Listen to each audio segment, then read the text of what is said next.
I'm in Gonarezhou National Park.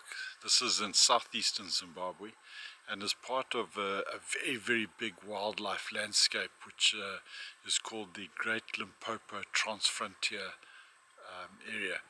It's an extraordinarily beautiful place, and the park itself is very large at about 5,500 square kilometers, and it links in with Limpopo National Park, Gonarezhou and Bahia National Parks in Mozambique, and then down into the Kruger National Park and the Greater Kruger of South Africa. So it's a very, very big landscape, and there's so much variety in here that'll any safari lover will have a great experience here.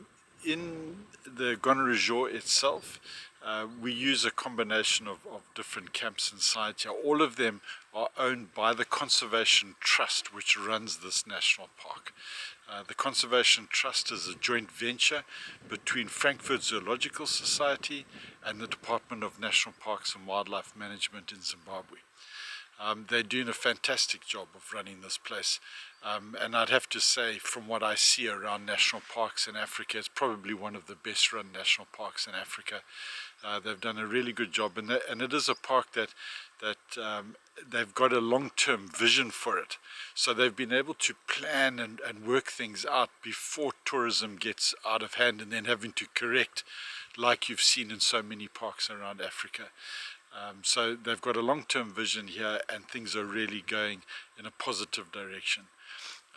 This is highlighted by the recent reintroduction of black and white rhino into this park, and that's really added a whole new dimension to your safari experience here. The park itself is really divided into two areas. So you've got the northern part of the park, which is dominated by the Rundi River, and that has got the most famous of the landscapes or the scenes of Gonarezhou, which is the Chilocho Cliffs, which you would find in many travel journals describing Gonarezhou. And then down in the south of the park is quite a different type of area, really. You've got the Gonarezhou River, so it's quite rocky, little narrow gorges with these small little floodplains dotted all along it. Lots of buffalo, giraffe and so on down the bottom there.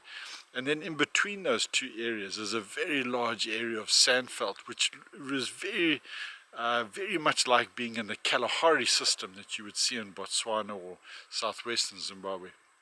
So a very varied landscape.